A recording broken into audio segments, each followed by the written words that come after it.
नारायण नारायण नारायण नारायण। श्रीमद्भागवत दशम स्कंध अथैकादशोऽध्यायः 11वां अध्याय। गोकुल से वृंदावन जाना तथा वत्सासुर और बकासुर का उद्धार।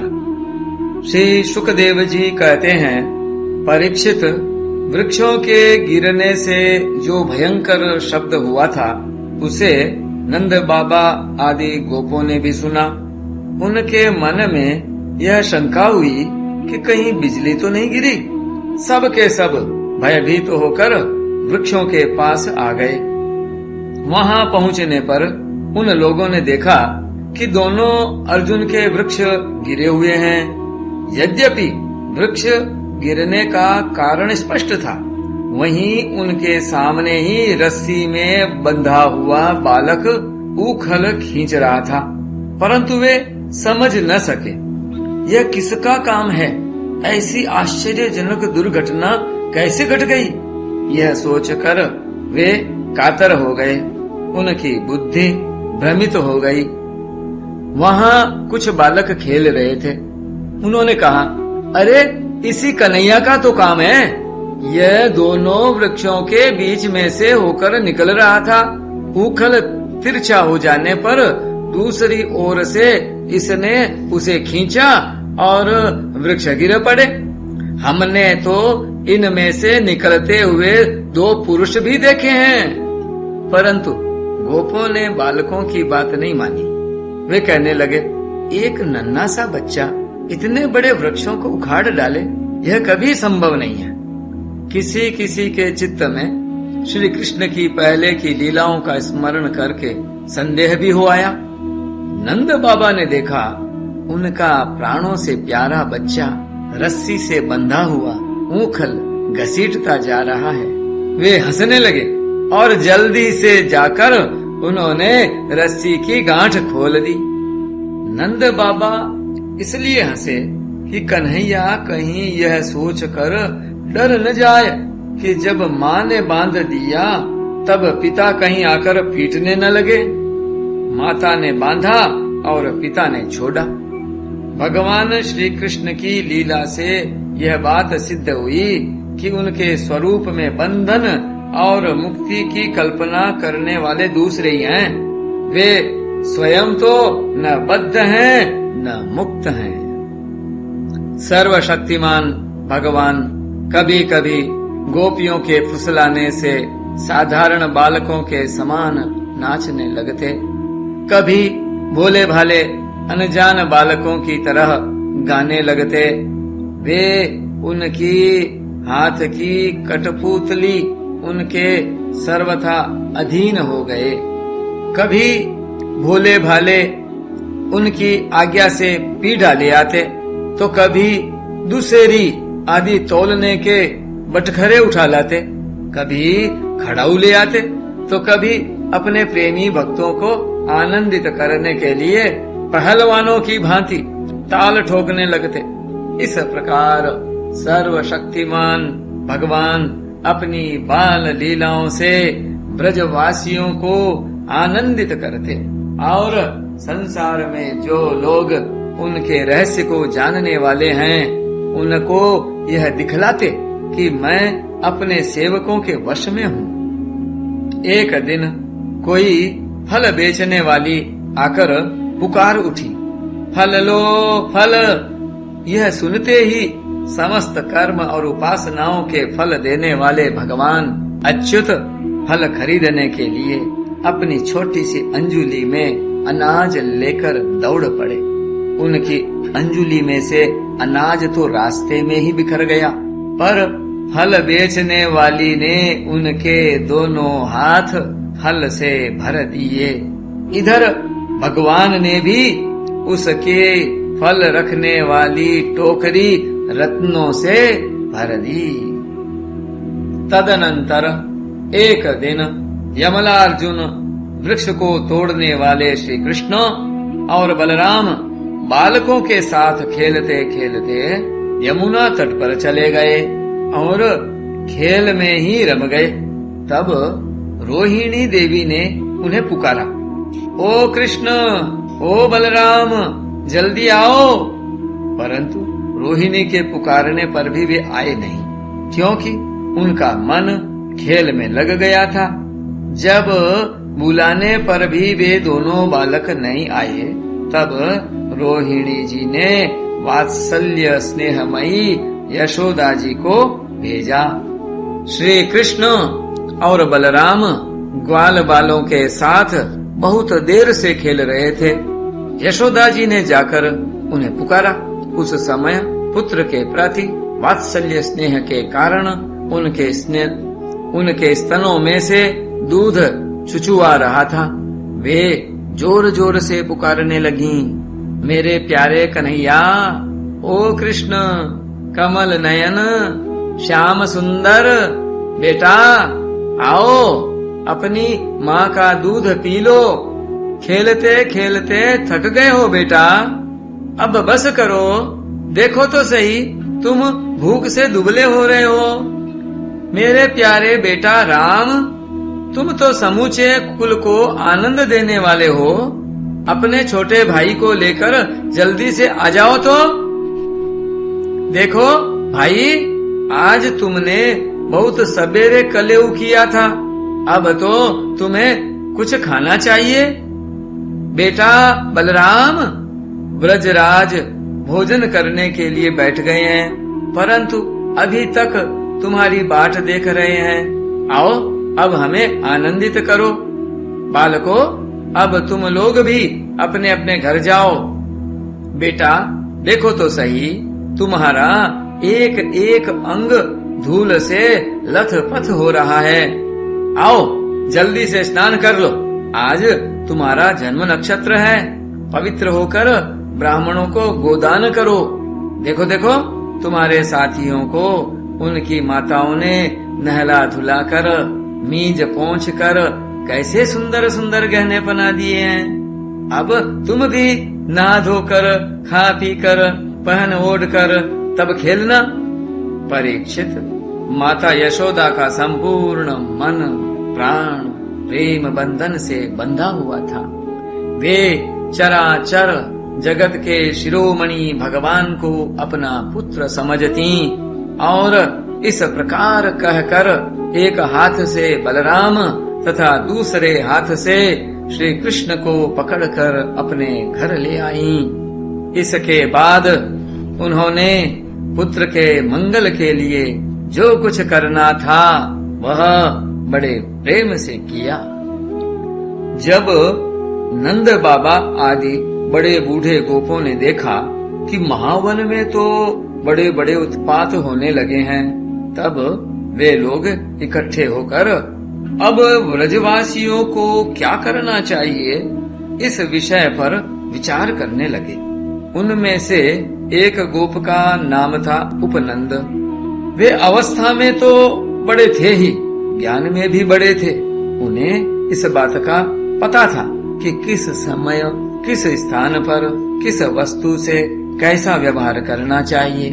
साथ ही वे यह भी चाहते थे कि राम और श्याम सुखी रहें, उन पर कोई विपत्ति न आवे। उन्होंने कहा, भाइयों, अब यहाँ ऐसे बड़े बड़े उत्पात होने लगे हैं जो बच्चों के लिए तो बहुत ही अनिष्टकारी हैं। इसलिए यदि हम लोग गोकुल और गोकुल वासियों का भला चाहते हैं तो हमें यहाँ से अपना डेरा डंडा उठाकर कूच कर देना चाहिए।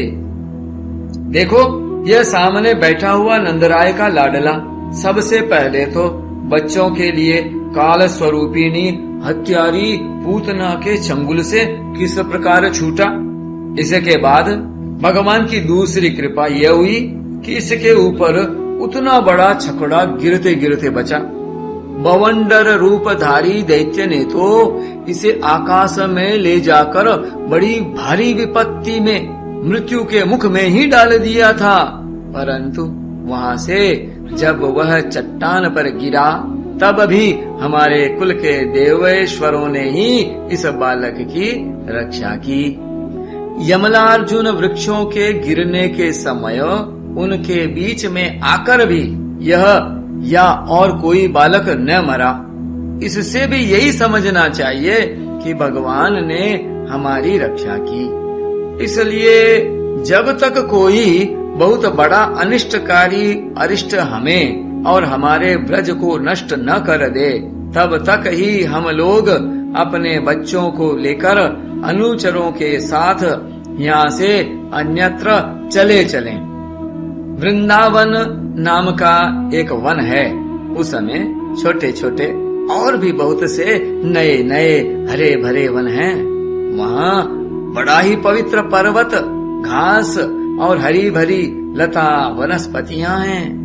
हमारे पशुओं के लिए तो वह बहुत ही हितकारी है। गोप गोपी और गायों के लिए वह केवल सुविधा का ही नहीं, सेवन करने योग्य स्थान है। सो यदि तुम सब लोगों को यह बात जंचती हो तो आज ही हम लोग वहाँ के लिए कूच कर दें, देर न करें। गाड़ी छकड़े जोतें और पहले गायों को, जो हमारी एकमात्र संपत्ति हैं, वहाँ भेज दें। उपनंद की बात सुनकर सभी गोपों ने एक स्वर से कहा, बहुत ठीक, बहुत ठीक। इस विषय में किसी का भी मतभेद नहीं था। सब लोगों ने अपनी झुंड की झुंड गायें इकट्ठी की और छकड़ों पर घर की सब सामग्री लादकर वृंदावन की यात्रा की। परीक्षित ग्वालों ने बूढ़ों, बच्चों, स्त्रियों और सब सामग्रियों को छकड़ों पर चढ़ा दिया और स्वयं उनके पीछे पीछे धनुष बाण लेकर बड़ी सावधानी से चलने लगे।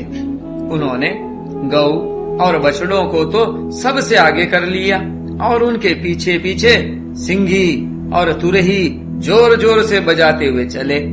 उनके साथ ही साथ पुरोहित लोग भी चल रहे थे। गोपियां अपने अपने वक्षस्थल पर नई केसर लगाकर, सुंदर सुंदर वस्त्र पहनकर, गले में सोने के हार धारण किए हुए रथों पर सवार थीं और बड़े आनंद से भगवान श्री कृष्ण की लीलाओं के गीत गाती जाती थी। यशोदा रानी और रोहिणी जी भी वैसे ही सज धज कर अपने अपने प्यारे पुत्र श्री कृष्ण तथा बलराम के साथ एक छकड़े पर शोभायमान हो रही थीं। वे अपने दोनों बालकों की तोतली बोली सुन सुनकर भी अघाती न थीं और सुनना चाहती थीं। वृंदावन बड़ा ही सुंदर वन है। चाहे कोई भी ऋतु हो, वहाँ सुख ही सुख है। उसमें प्रवेश करके ग्वालों ने अपने छकड़ों को अर्धचंद्राकार मंडल बांधकर खड़ा कर दिया और अपने गोधन के रहने योग्य स्थान बना लिया। परीक्षित वृंदावन का हरा भरा वन, अत्यंत मनोहर गोवर्धन पर्वत और यमुना नदी के सुंदर सुंदर पुलिनों को देखकर भगवान श्री कृष्ण और बलराम जी के हृदय में उत्तम प्रीति का उदय हुआ। राम और श्याम दोनों ही अपनी तोतली बोली और अत्यंत मधुर बालोचित लीलाओं से गोकुल की ही तरह वृंदावन में भी ब्रजवासियों को आनंद देते रहे। थोड़े ही दिनों में समय आने पर वे बछड़े चराने लगे। दूसरे ग्वाल बालों के साथ खेलने के लिए बहुत सी सामग्री लेकर वे घर से निकल पड़ते और गोष्ठ गायों के रहने के स्थान के पास ही अपने बछड़ों को चराते। श्याम और राम कहीं बांसुरी बजा रहे हैं तो कहीं गुलेल या ढेल वांस से ढेले या गोलियां फेंक रहे हैं। किसी समय अपने पैरों के घुंघरू पर तान छेड़ रहे हैं तो कहीं बनावटी गाय और बैल बनकर खेल रहे हैं। एक और देखिए तो सांड बन बनकर हकड़ते हुए आपस में लड़ रहे हैं, तो दूसरी ओर मोर, कोयल, बंदर आदि पशु पक्षियों की बोलियां निकाल रहे हैं। परीक्षित, इस प्रकार सर्वशक्तिमान भगवान साधारण बालकों के समान खेलते रहते। एक दिन की बात है, श्याम और बलराम अपने प्रेमी सखा ग्वाल बालों के साथ यमुना तट पर बछड़े चरा रहे थे। उसी समय उन्हें मारने की नियत से एक दैत्य आया। भगवान ने देखा कि वह बनावटी बछड़े का रूप धारण कर बछड़ों के झुंड में मिल गया है।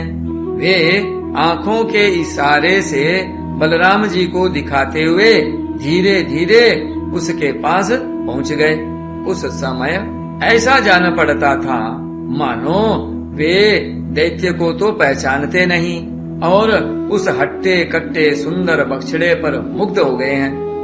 भगवान श्री कृष्ण ने पूंछ के साथ उसके दोनों पिछले पैर पकड़कर आकाश में घुमाया और मर जाने पर कैथ के वृक्ष पर पटक दिया।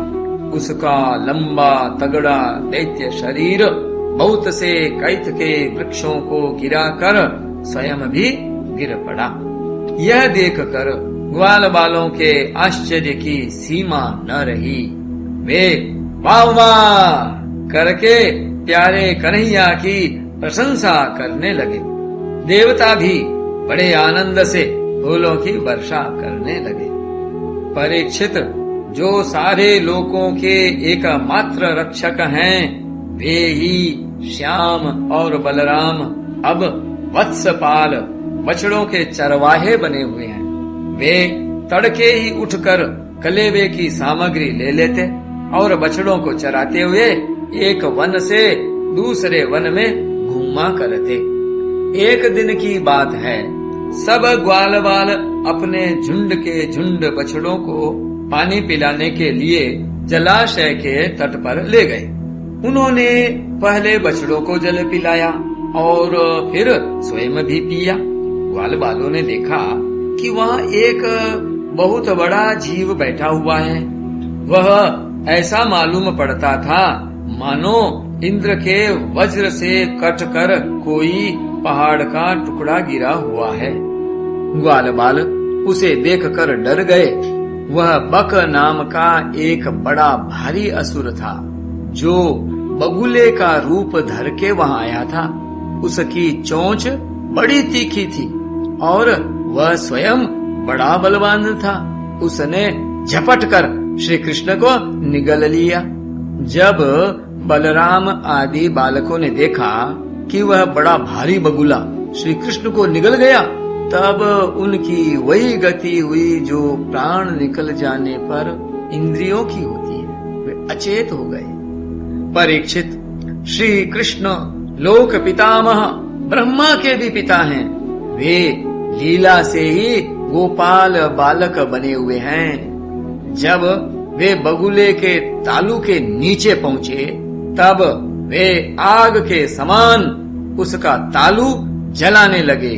अतः उस दैत्य ने श्री कृष्ण के शरीर पर बिना किसी प्रकार का घाव किए ही झटपट उन्हें उगल दिया और फिर बड़े क्रोध से अपनी कठोर चोंच से उन पर चोट करने के लिए टूट पड़ा। कंस का सखा बकासुर अभी भक्त वत्सल भगवान श्री कृष्ण पर झपट ही रहा था कि उन्होंने अपने दोनों हाथों से उसके दोनों ठोर पकड़ लिए और ग्वालों के देखते देखते खेल ही खेल में उसे वैसे ही चीर डाला जैसे कोई वीरण को चीर डाले। वीरण अर्थात गाडर, जिसकी जड़ का खस होता है। इससे देवताओं को बड़ा आनंद हुआ। सभी देवता भगवान श्री कृष्ण पर नंदन वन के बेला, चमेली आदि के फूल बरसाने लगे तथा नगारे, शंख आदि बजाकर एवं स्तोत्रों के द्वारा उनको प्रसन्न करने लगे। यह सब देखकर सब के सब ग्वाल बाल आश्चर्यचकित हो गए। जब बलराम आदि बालकों ने देखा कि श्री कृष्ण बगुले के मुंह से निकलकर हमारे पास आ गए हैं, तब उन्हें ऐसा आनंद हुआ मानो प्राणों के संचार से इंद्रियां सचेत और आनंदित हो गई हूँ। सब ने भगवान को अलग अलग गले लगाया। इसके बाद अपने अपने बछड़े हाँक कर सब ब्रज में आए और वहाँ उन्होंने घर के लोगों से सारी घटना कह सुनाई। परीक्षित, बकासुर के वध की घटना सुनकर सब के सब गोपी गोप आश्चर्यचकित हो गए। उन्हें ऐसा जान पड़ा जैसे कन्हैया साक्षात मृत्यु के मुख से ही लौटे हों। वे बड़ी उत्सुकता, प्रेम और आदर से श्री कृष्ण को निहारने लगे। उनके नेत्रों की प्यास बढ़ती ही जाती थी, किसी प्रकार उन्हें तृप्ति न होती थी। वे आपस में कहने लगे, हाय हाय, यह कितने आश्चर्य की बात है। इस बालक को कई बार मृत्यु के मुंह में जाना पड़ा, परंतु जिन्होंने इसका अनिष्ट करना चाहा उन्हीं का अनिष्ट हुआ, क्योंकि उन्होंने पहले से दूसरों का अनिष्ट किया था। यह सब होने पर भी वे भयंकर असुर इसका कुछ भी नहीं बिगाड़ पाते। आते हैं इसे मार डालने की नियत से, किंतु आग पर गिरकर पतिंगों की तरह उल्टे स्वयं स्वाहा हो जाते हैं। सच है, ब्रह्मवेत्ता महात्माओं के वचन कभी झूठे नहीं होते। देखो न, महात्मा गर्गाचार्य ने जितनी बातें कही थीं, सब की सब 16 आने ठीक उतर रही हैं। नंद बाबा आदि गोपगण इसी प्रकार बड़े आनंद से अपने श्याम और राम की बातें किया करते। वे उनमें इतने तन्मय रहते कि उन्हें संसार के दुख संकटों का कुछ पता ही न चलता। इसी प्रकार श्याम और बलराम ग्वाल बालों के साथ कभी आंख मिचौनी खेलते, तो कभी पुल बांधते, कभी बंदरों की भांति उछलते कूदते, तो कभी और कोई विचित्र खेल करते। इस प्रकार के बालोचित खेलों से उन दोनों ने ब्रज में अपनी बाल्यावस्था व्यतीत की। नारायण नारायण।